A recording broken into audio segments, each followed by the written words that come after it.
Hello friends, अभी हम पढ़ रहे हैं भारतीय नागरिक सुरक्षा संहिता 2023 BNSS 2023 चल रहा है, जिसका अभी हमारा ओवरव्यू चल रहा है चैप्टर का कि कौन से चैप्टर में क्या बंद किए गए हैं, कौन सा चैप्टर किससे संबंधित है, इसमें कितनी धाराएं हैं, कौन कौन सी धाराएं किस चैप्टर में हैं, उनके बारे में हम देख रहे हैं, पढ़ रहे हैं। अभी हमने पिछले वीडियो में चैप्टर 7 तक पढ़ दिया था। आज हमारा रहेगा चैप्टर 8 से शुरू करेंगे। कुछ मामलों में सहायता के लिए व्यक्तिकारी व्यवस्था तथा संपत्ति की कुर्की और समाप्रण के लिए प्रक्रिया। कुछ मामले होंगे जिनमें कि सहायता के लिए व्यक्तिकारी व्यवस्था क्या की गई है और संपत्ति की कुर्की और समाप्रण के लिए क्या प्रक्रिया है, तो उसके बारे में हम पढ़ेंगे। अगर मेरा वीडियो पसंद आता है तो प्लीज़ वीडियो को लाइक कीजिए और चैनल को सब्सक्राइब कीजिए, जिससे कि आगे आने वाले वीडियोज़ आपको मिलते रहेंगे। तो चलो देखते हैं इसमें क्या क्या बंद किए गए हैं। पहले धारा 111 जिसमें परिभाषाएँ दी गई हैं। धारा 111 में इससे संबंधित इस चैप्टर में क्या क्या ओपन किए गए उनसे संबंधित जो परिभाषाएं हैं वो धारा 111 में दी गई है। नेक्स्ट धारा 112 भारत के बाहर किसी देश या स्थान में अन्वेषण के लिए सक्षम प्राधिकारी को अनुरोध पत्र, कि भारत के बाहर कोई देश है या कोई स्थान है जिसमें अन्वेषण के लिए सक्षम प्राधिकारी जो है उसको अनुरोध पत्र जो दिया जाएगा, उसके संबंध में उपबंध है धारा 112 में। धारा 113 है भारत के बाहर के किसी देश या स्थान से भारत में अन्वेषण के लिए किसी न्यायालय या प्राधिकारी को अनुरोध पत्र, यानी भारत के बाहर कोई देश है या कोई स्थान है, उस स्थान से भारत में कोई अन्वेषण करना है, उसके लिए कोई न्यायालय या प्राधिकारी है उसको अनुरोध पत्र। पहले वाला भारत के बाहर अगर करना है अन्वेषण तो, और दूसरा इसमें 113 में है कि भारत में करना है, भारत के बाहर से किसी स्थान से। तो धारा 114 है व्यक्तियों का अंतरण सुनिश्चित करने में सहायता। जो व्यक्तियों का अंतरण है उसको सुनिश्चित करने के लिए सहायता के संबंध में उपबंध किए गए धारा 114 में। धारा 115 है संपत्ति की कुर्की या समाप्रण के आदेशों के संबंध में सहायता। जो संपत्ति की कुर्की के संबंध में और उनका समाप्रण है उनके संबंध में जो आदेश है उनमें सहायता। धारा 116 है विधि विरुद्ध तय अर्जित संपत्ति की पहचान करना। जो विधि विरुद्ध रूप से संपत्ति अर्जित की गई है उसकी पहचान करना, उस संपत्ति की पहचान करने में। धारा 117 है संपत्ति का अभिग्रहण या कुर्की। जिस संपत्ति है उसका अभिग्रहण कैसे किया जाएगा, उसकी कुर्की कैसे की जाएगी, तो उसके संबंध में ओपन किए गए हैं।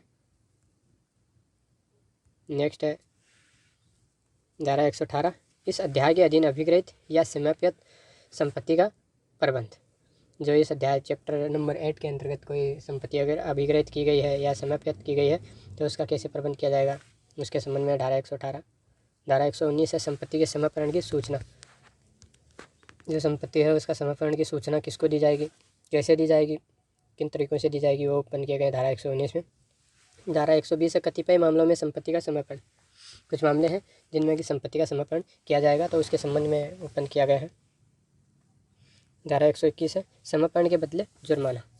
जो समापन किया जाना है उसके बदले में जुर्माने के ओपन जो किए गए हैं। धारा 122 है कुछ अंतरणों का एकर्थ और शून्य होना। कुछ अंतरण है जिनका एकर्थ होना या फिर शून्य होना। कब कोई अंतरण है वो एकर्थ होगा या फिर शून्य होगा, तो उसके संबंध में उपबंध किए गए धारा 122 में। नेक्स्ट है धारा 123 अनुरोध पत्र की बाबत प्रक्रिया। जो अनुरोध पत्र है उसके बाबत क्या प्रक्रिया होगी। जो अनुरोध पत्र हम पढ़ चुके हैं पहले, तो यहीं के अनुरोध पत्र के बाबत क्या प्रक्रिया होगी उसके संबंध में धारा 123 में उपबंध किए गए हैं। धारा 124 है इस अध्याय का लागू होना। ये अध्याय कहाँ कहाँ लागू होगा, कहाँ लागू नहीं होगा, किस किस पर लागू होगा, उसके संबंध में सारे उपबंध किए गए हैं धारा 124 में। नेक्स्ट है हमारा चैप्टर नंबर 9। चैप्टर 9 में परिशांति कायम रखने के लिए और सदाचार के लिए प्रतिभूति। प्रतिभूति से संबंधित है ये चैप्टर नंबर 9, या तो परिशांति कायम रखने के लिए या फिर सदाचार के लिए प्रतिभूति जो है उसके संबंध में बंद है। तो धारा 125 से शुरू होता है। धारा 125 है दोष सिद्धि पर परिशांति कायम रखने के लिए प्रतिभूति। कोई दोष सिद्धि हो जाती है उस पर अगर परिशांति कायम रखनी है तो उसके लिए प्रतिभूति कैसे दी जाएगी। धारा 126 है अन्य दशाओं में परिशांति कायम रखने के लिए। 125 में दोष सिद्धि पर परिशांति कायम रखनी है और 126 में दोष सिद्धि के अलावा कोई दशा होगी उसमें परिशांति कायम रखनी है। उन दोनों के लिए ही ये दोनों प्रकार की प्रतिभूति के उपबंध किए गए। धारा 127 है राजद्रोहात्मक बातों को फैलाने वाले व्यक्तियों से सदाचार के लिए प्रतिभूति। कोई राजद्रोहात्मक कोई बात फैला रहा है, राजद्रोह की बातें फैला रहा है, उन व्यक्तियों से सदाचार की प्रतिभूति किस प्रकार से ली जाएगी, तो उसके संबंध में उपबंध किए गए हैं। नेक्स्ट है धारा 128 संदिग्ध व्यक्तियों से सदाचार के लिए प्रतिभूति, कोई संदिग्ध व्यक्ति हैं उनके लिए सदाचार की प्रतिभूति कैसे ली जाएगी।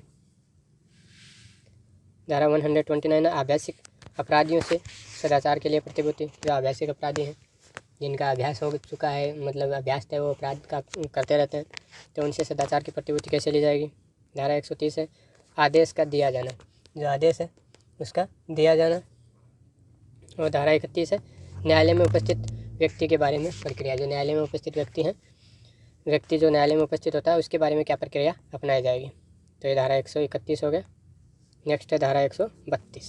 धारा 132 क्या है, ऐसे व्यक्ति के बारे में समन या वारंट जो उपस्थित नहीं है, जो व्यक्ति उपस्थित नहीं हुए हैं उनके बारे में समन या वारंट के संबंध में उत्पन्न किए गए हैं धारा 132 में। नेक्स्ट है धारा 133 समन या वारंट के साथ आदेश की प्रति होगी, जो समन जारी किया जाएगा या वारंट निकाला जाएगा तो उसके साथ में उससे संबंधित जो आदेश होगा उसकी भी प्रति होगी।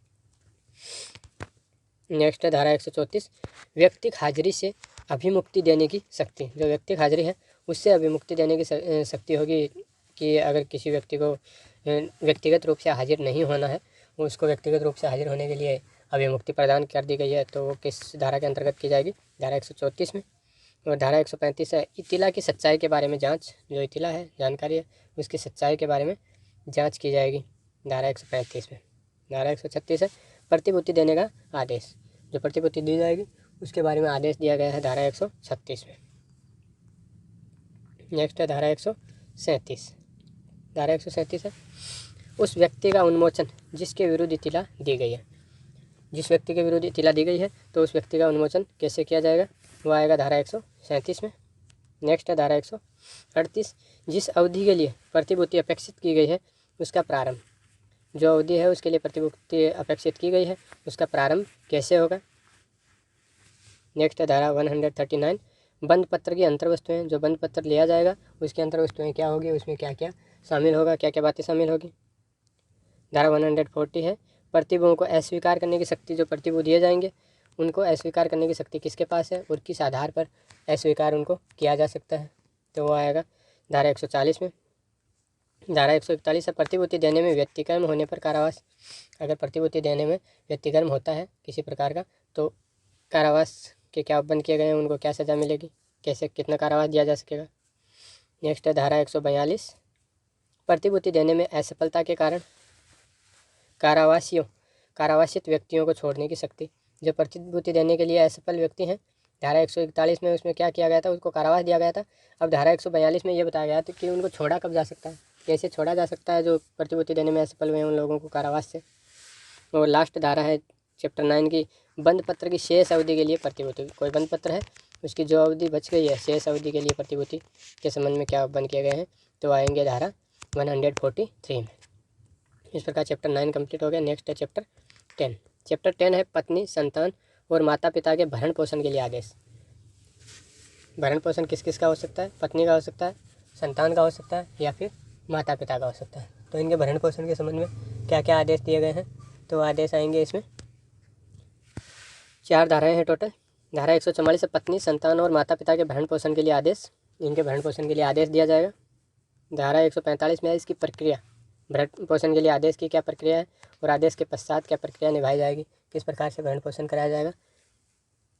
धारा 146 है भत्ते में परिवर्तन, जो भत्ता निर्धारित कर दिया जाता है एक बार उसके बाद में उसमें परिवर्तन कैसे किए जा सकेंगे, तो उसके संबंध में बंद किए गए हैं धारा 146 में।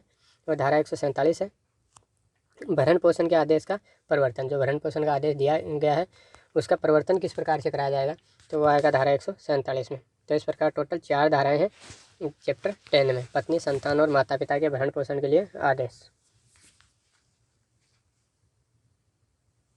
नेक्स्ट है चैप्टर 11। चैप्टर 11 है लोक व्यवस्था और प्रशांति बनाए रखना, जो लोक व्यवस्था है और परिशांति है उसको बनाए रखने के संबंध में उपबंध किए गए हैं चैप्टर 11 में। तो इसमें देखो चैप्टर 11 में जो उपबंध किए गए हैं वो अलग अलग अपराध के हिसाब से इसमें उपबंध किए गए हैं। जैसे कि पहला है विधि विरुद्ध जमाव, विधि विरुद्ध जमाव के संबंध में क्या क्या उपबंध किए गए हैं, तो पहली धारा है इसकी धारा 148 सिविल बल के प्रयोग द्वारा जमाव को तितर बितर करना, जमाव को यानी कि जो सिविल बल के प्रयोग के द्वारा जमाव जो हुआ है विधि विरुद्ध जमाव हो उसको तितर बितर करना, इसकी प्रक्रिया है धारा 148 में। धारा 149 में क्या है कि जमाव को तितर बितर करने के लिए सशस्त्र बल का प्रयोग करना। पहले सिविल बल से करना, अगर नहीं हो पा रहा है तो धारा 149 के अंतर्गत उसको सशस्त्र बल से तितर बितर करना। नेक्स्ट है 150 कि जमाव को तितर बितर करने की सशस्त्र बल के कुछ अधिकारियों की शक्ति। जो सशस्त्र बल के कुछ अधिकारी हैं उनकी क्या शक्तियाँ होंगी जमाव को तितर बितर करने के संबंध में। और धारा 151 है पूर्ववर्ती धाराओं के अधीन किए गए कार्यों के लिए अभियोजन से संरक्षण। जो पूर्ववर्ती धाराएं हैं उनके अधीन जो कार्य किए गए हैं उनके लिए अभियोजन से क्या संरक्षण किसको प्राप्त होगा और किस प्रकार से प्राप्त होगा उसके संबंध में उपबंध किए गए हैं। जो विधि विरुद्ध जमाव से संबंधित 4 धाराओं में उपबंध किए गए हैं। नेक्स्ट है लोक न्यूसेंस। लोक न्यूसेंस से संबंधित क्या क्या उपबंध किए गए हैं तो है धारा 152 न्यूसेंस हटाने के लिए सशर्त आदेश। अगर लोक न्यूसेंस हो रहा है तो उसको हटाने के लिए सबसे पहले सशर्त आदेश निकाला जाएगा। तो आदेश के संबंध में प्रक्रिया इसमें दी गई है कि किस प्रकार से आदेश निकाला जाएगा। नेक्स्ट है 153 आदेश की तामील या अधिसूचना। जो आदेश लगाया गया है उसकी तामील किस प्रकार से की जाएगी और या फिर इसकी अधिसूचना कैसे जारी की जाएगी तो उसके संबंध में प्रक्रिया धारा 153 में। नेक्स्ट है धारा 154 जिस व्यक्ति को आदेश संबोधित है वह उसका पालन करे या कारण दर्शित करे। यानी कि जिस व्यक्ति को आदेश संबोधित किया हुआ है वह व्यक्ति या तो उस आदेश का पालन करेगा या फिर अगर पालन नहीं कर रहा है तो क्या करेगा कारण को दर्शित करेगा वो। नेक्स्ट है धारा 155 धारा 15 जय के अधीन अनुपालन में असफल रहने के लिए शास्ति। जो धारा 15 जय है उसके अधीन अनुपालन में अगर वो असफल रह जाता है तो उसके लिए क्या शास्ति होगी क्या पेनल्टी होगी उसके संबंध में उपबंध किए गए धारा 155 में। नेक्स्ट है 156 जहाँ लोक अधिकार के अस्तित्व से इनकार किया जाता है वहाँ पे प्रक्रिया। यानी कि जहाँ पे कोई लोक अधिकार है उसके अस्तित्व से इनकार कर दिया जाता है तो वहाँ पे क्या प्रक्रिया होगी इसकी उसके संबंध में उपबंध किए गए धारा 156 में। नेक्स्ट है धारा 157 व्यक्ति जिसके विरुद्ध धारा 152 के अधीन कोई आदेश दिया गया वहाँ कारण दर्शित करने के लिए प्रक्रिया। देखो 152 क्या है 152 है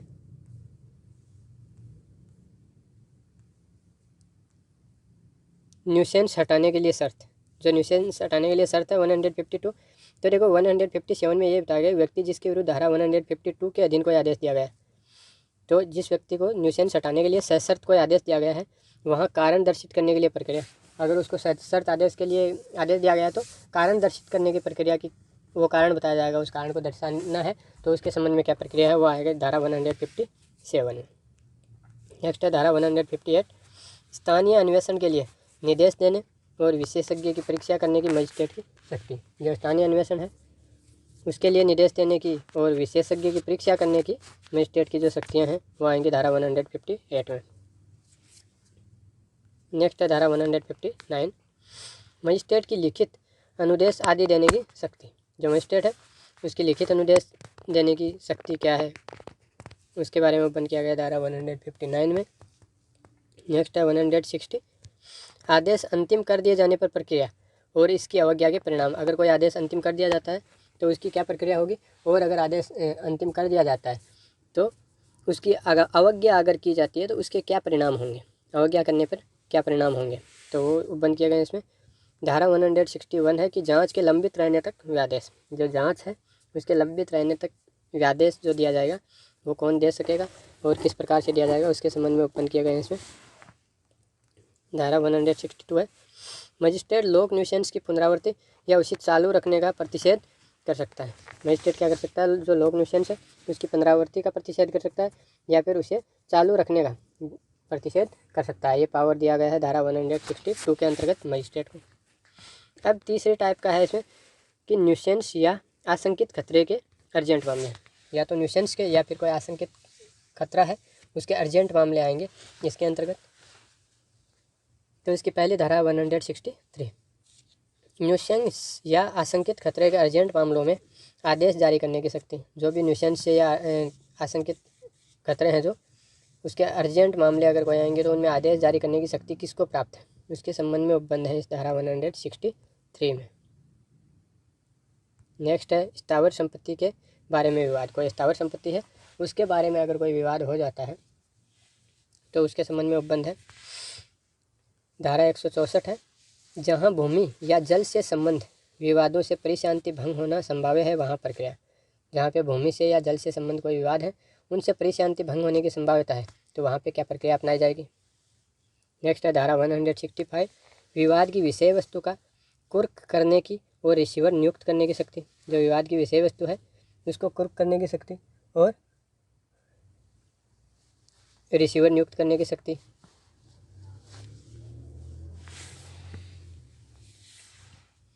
नेक्स्ट है 166, भूमि या जल के उपयोग के अधिकार से संबंध विवाद। भूमि के या जल के उपयोग से के अधिकार से संबंध अगर जो विवाद है तो वो आएंगे धारा 166 में। और लास्ट है इसका स्थानीय जांच 167, स्थानीय जांच से संबंधित उपबंध। तो इस प्रकार से चैप्टर 11 कंप्लीट हो गया। नेक्स्ट चैप्टर 12 है पुलिस का निवारक कार्य। पुलिस का निवारक कार्य क्या है उसके संबंध में चैप्टर 12 है। चैप्टर 12 में उपबंध किए गए हैं। तो पहली है धारा 168, पुलिस का संज्ञेय अपराधों का निवारण करना। पुलिस संज्ञेय अपराधों का निवारण किस प्रकार से करेगी, तो इसके संबंध में प्रक्रिया दी गई है धारा 168 में। नेक्स्ट है 169, संज्ञेय अपराधों के किए जाने की परिकल्पना की इतिला। जो संज्ञेय अपराध है उनके किए जाने की परिकल्पना है उसकी इतिला के संबंध में, उसकी जानकारी के संबंध में उपबंध किए गए 169 में। 170 है संज्ञेय अपराधों का किया जाना रोकने के लिए गिरफ्तारी। जो संज्ञेय अपराध है उनका किया जाना रोकने के लिए क्या करनी है, गिरफ्तारी करनी है। नेक्स्ट है धारा 171, लोक संपत्ति की हानि का निवारण। जो लोक संपत्ति है उसकी हानि का निवारण किस प्रकार से होगा।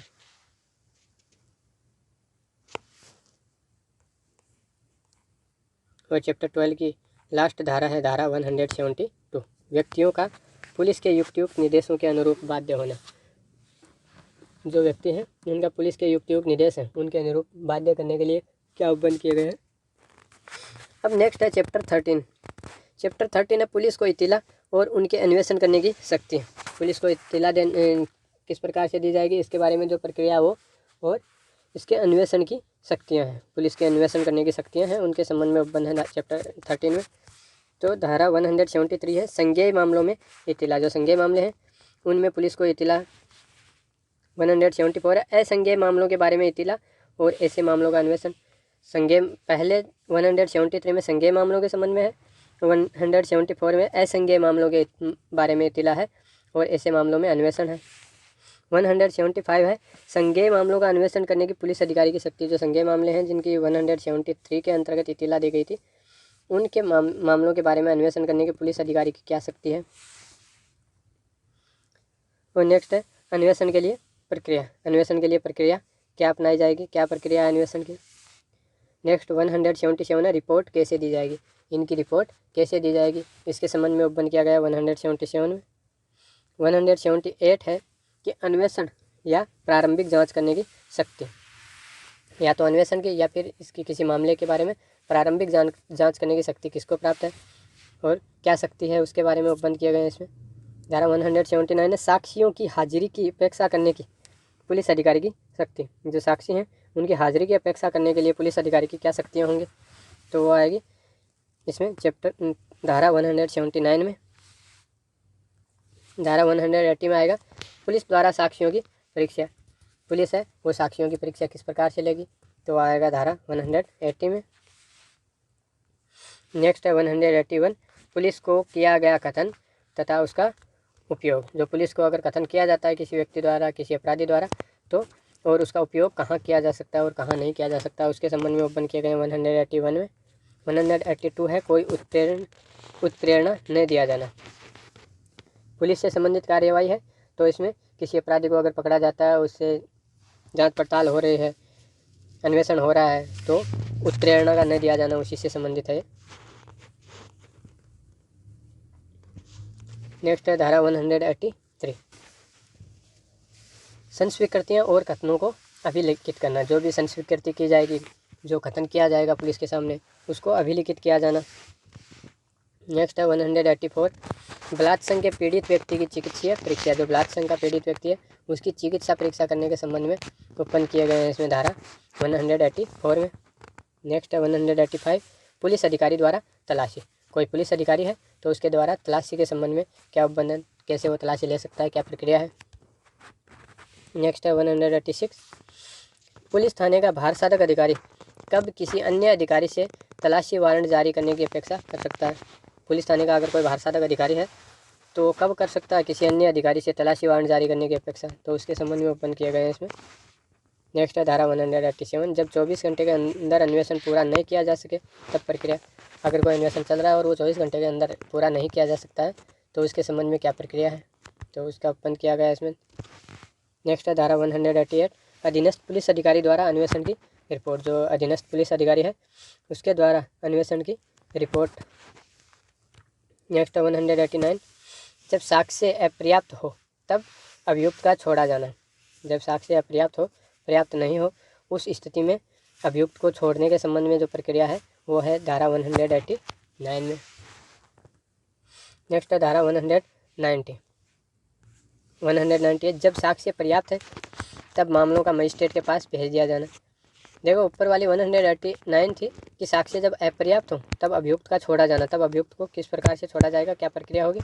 और 190 में है कि साक्ष्य पर्याप्त है तब मामले को मजिस्ट्रेट के पास भेज दिया जाएगा। मजिस्ट्रेट के पास में कैसे भेजा जाएगा, क्या क्या चीज़ें भेजी जाएंगी, वो सारे उपबंध हैं 190 में। नेक्स्ट है 191, परिवादी और साक्षियों से पुलिस अधिकारी के साथ जाने की अपेक्षा न किया जाना और उसका अवरुद्ध न किया जाना। जो परिवादी है और जो साक्षी हैं उनको पुलिस अधिकारी के साथ में जाने के लिए बाध्य नहीं किया जाना और उनको अवरुद्ध भी नहीं किया जाना, उनको रोक के नहीं रखना। तो इसके संबंध में प्रक्रिया दी गई है इसमें। नेक्स्ट है 192, अन्वेषण में कार्यवाहियों की डायरी। जो अन्वेषण है उसमें कार्यवाहियों के संबंध में जो डायरी रखी जाती है उस डायरी के संबंध में उपबंध है। 193 है, अन्वेषण के समाप्त हो जाने पर पुलिस अधिकारी की रिपोर्ट। अगर अन्वेषण समाप्त हो जाता है तो पुलिस अधिकारी की रिपोर्ट के संबंध में उपबंध है। और नेक्स्ट है 194, आत्महत्या आदि पर पुलिस का जांच करना और रिपोर्ट देना। अगर आत्महत्या हो जाती है उसके संबंध में कि पुलिस किस प्रकार से जांच करेगी और रिपोर्ट किस प्रकार देगी, रिपोर्ट देने की क्या प्रक्रिया है।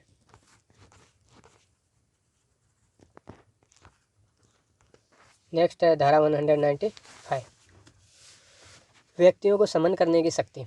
पुलिस की व्यक्तियों को समन करने की क्या क्या शक्ति है और इसके बारे में क्या प्रक्रिया है वो 195 में आएगा। और इसकी चैप्टर की लास्ट धारा है 196, मृत्यु के कारण की मजिस्ट्रेट द्वारा जांच। अगर कोई मृत्यु हुई है उसके संबंध में अन्वेषण किया जा रहा है, इन्वेस्टिगेशन किया जा रहा है, तो उसके संबंध में मजिस्ट्रेट के द्वारा जांच के क्या प्रावधान किए गए हैं वो है धारा 196 में। तो चैप्टर 13 तक कंप्लीट हो गए। अब हम देखेंगे चैप्टर नंबर 14, जांचों और विचारणों में दंड न्यायालयों की अधिकारिता। जो जांच है और विचारण है उनमें क्रिमिनल कोर्ट्स है, दंड न्यायालय है, उनकी क्या अधिकारिता है। तो चैप्टर 14 की पहली धारा है धारा 197, जांच और विचारण का मामूली स्थान। जांचों और विचारणों के संबंध में न्यायालयों की अधिकारिता है।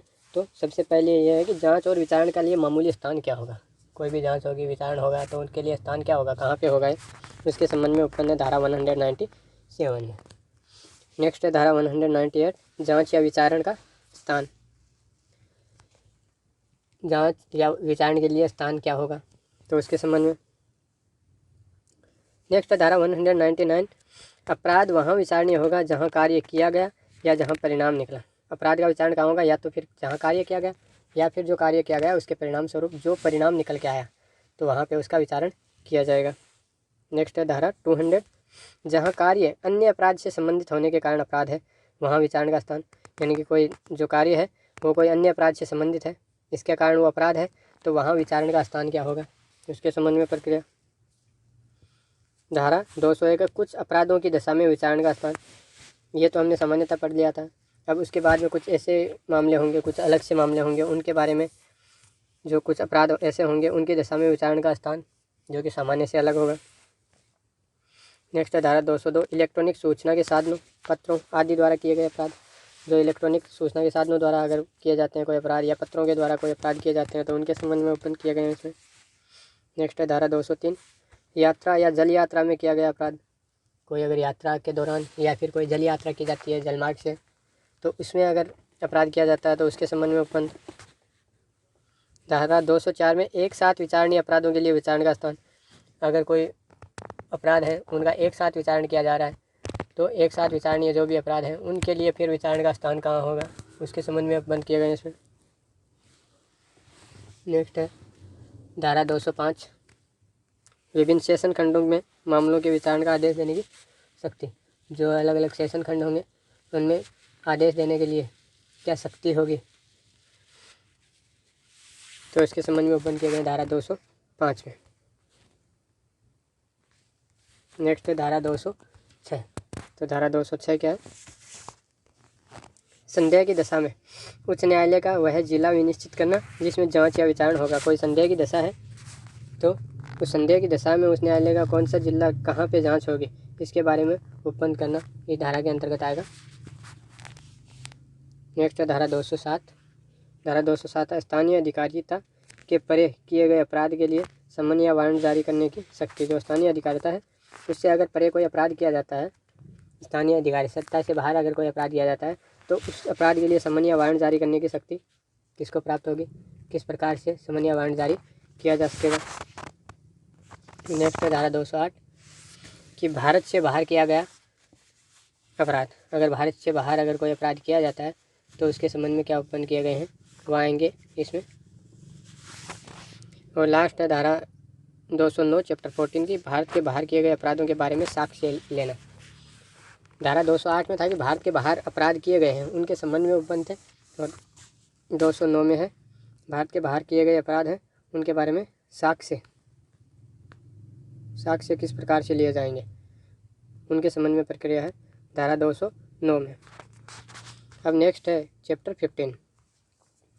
चैप्टर 15 है कार्यवाहियाँ शुरू करने के लिए अपेक्षित शर्तें। अगर कार्यवाही शुरू करनी है तो उसके लिए अपेक्षित शर्तें क्या क्या हैं, किन शर्तों का पालन किया जाएगा, किन शर्तों के तहत कार्यवाहियाँ की जाएगी।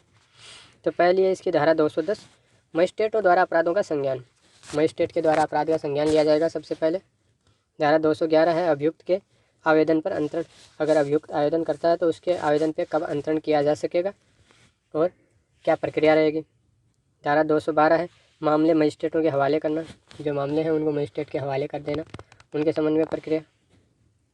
धारा 213 है अपराधों का सेशन न्यायालयों द्वारा संज्ञान। जो अपराध है उनका सेशन न्यायालयों के द्वारा किस प्रकार से संज्ञान लिया जाएगा, तो वो इसमें आएगा धारा 213 में। नेक्स्ट है धारा 214।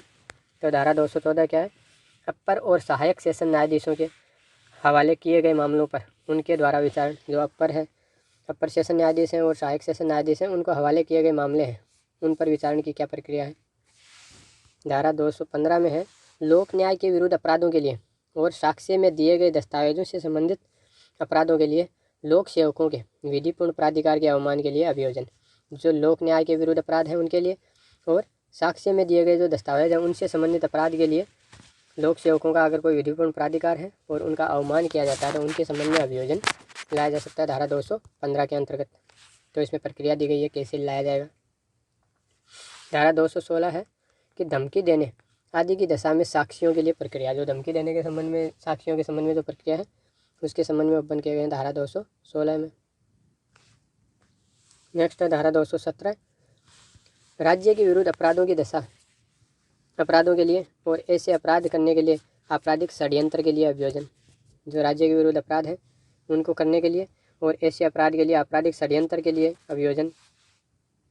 नेक्स्ट है धारा 218 न्यायाधीशों और लोक सेवकों का अभियोजन। जो न्यायाधीश हैं उनका और लोक सेवक हैं उनका अभियोजन किस प्रकार से किया जाएगा।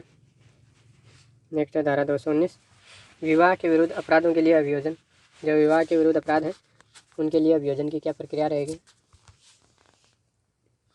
धारा 220 है भारतीय न्याय संहिता 2023 की धारा 84 के अधीन अपराधों का अभियोजन। जो BNS भारतीय न्याय संहिता है 2023 उसकी धारा 84 के अधीन जो अपराध है उनके अभियोजन के संबंध में प्रक्रिया है जिसमें दी गई धारा 220 में। नेक्स्ट है धारा 221 अपराध का संज्ञान। अपराध का संज्ञान लेने के बारे में क्या बन किए गए हैं, अपराध के संज्ञान की क्या प्रक्रिया है। नेक्स्ट है मानहानि के लिए अभियोजन। अगर मानहानि हमने भारतीय न्याय संहिता में पढ़ा है तो अगर मानहानि का कोई मामला है तो उसके संबंध में क्या अभियोजन की क्या प्रक्रिया है वो आएगा धारा 222 में। तो चैप्टर 15 कंप्लीट हो गया। नेक्स्ट है हमारा चैप्टर नंबर 16 मजिस्ट्रेटों से परिवाद। मजिस्ट्रेट से परिवाद की क्या प्रक्रिया, कब परिवाद मजिस्ट्रेट को किया जाएगा उसके संबंध में उपबंध किए गए हैं इसमें। तो इसमें 4 धाराएं दी गई हैं धारा 223 से धारा 226 तक। तो धारा 223 क्या है, परिवादी की परीक्षा। जो परिवादी है उसकी परीक्षा के संबंध में क्या उत्पन्न किए गए हैं, वो आएगा धारा 223 में। नेक्स्ट है धारा 224, ये ऐसे मजिस्ट्रेट द्वारा प्रक्रिया जो मामले का संज्ञान करने के लिए सक्षम नहीं है। कोई मजिस्ट्रेट है ऐसा जो कि मामले का संज्ञान करने के लिए सक्षम नहीं है, तो उसके संबंध में क्या प्रक्रिया है, वो आएगी धारा 224 में। धारा 225 में आदेशिका के जारी किए जाने को मुलतवी करना, जो आदेशिका को जारी किए जाना है उसको मुलतवी करना। और लास्ट धारा है इसकी 226, परिवाद का खारिज किया जाना, जो परिवाद है उसको खारिज करने की क्या प्रक्रिया है, तो आएगी धारा 226 में। अब नेक्स्ट है चैप्टर नंबर 17। चैप्टर 17 है मजिस्ट्रेट के समक्ष कार्यवाही का प्रारंभ किया जाना। मजिस्ट्रेट के समक्ष कार्यवाही किस प्रकार से प्रारंभ की जाएगी, इसकी क्या प्रक्रिया है, तो वो हम देखेंगे इसमें चैप्टर नंबर 17 में। तो इसकी पहली धारा 227, आदेशिका का जारी किया जाना। प्रक्रिया शुरू करने के लिए सबसे पहले आदेशिका जारी की जाएगी, तो उसके संबंध में प्रक्रिया। नेक्स्ट है धारा 228, मजिस्ट्रेट का अभियुक्त को व्यक्तिक हाजिरी से अभिमुक्ति दे सकना। जो मजिस्ट्रेट है उसका अभियुक्त को व्यक्तिक हाजिरी से अभिमुक्ति दे सकने के संबंध में प्रक्रिया है। नेक्स्ट है धारा 229, छोटे अपराधों के मामले में विशेष समन। जो छोटे अपराध हैं उनके संबंध में विशेष समन जो निकाले जाएंगे, उनके संबंध में प्रक्रिया धारा 229 में। नेक्स्ट है धारा 230, अभियुक्त को पुलिस रिपोर्ट या अन्य दस्तावेजों की प्रतिलिपि देना। जो अभियुक्त है उसको अन्य पुलिस रिपोर्ट की और जो अन्य दस्तावेज हैं उनकी प्रतिलिपि दी जाएगी।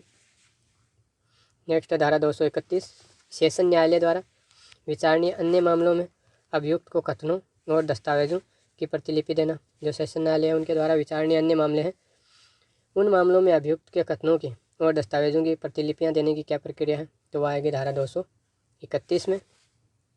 नेक्स्ट है धारा 232, जब अपराध अनन्यतः सेशन न्यायालय द्वारा विचारणीय है तब मामला उसे सुपुर्द करना।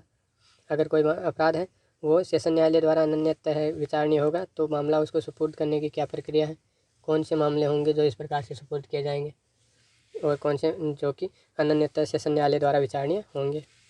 और लास्ट है चैप्टर 17 की धारा 233, परिवाद वाले मामले में अनुसरण की जाने वाली प्रक्रिया और उसी अपराध के बारे में पुलिस अन्वेषण। यानी कि जो परिवाद से जो मामला है उनमें अनुसरण की जाने वाली प्रक्रिया क्या है और उस अपराध के बारे में पुलिस अन्वेषण के संबंध में क्या उत्पन्न किए गए हैं, तो आएगा धारा 233 में। तो इस प्रकार चैप्टर 17 कंप्लीट हो गया। आज के वीडियो में हम बस इतना ही पढ़ेंगे। नेक्स्ट वीडियो में हम पढ़ेंगे चैप्टर 18 जो कि आरोप से संबंधित है।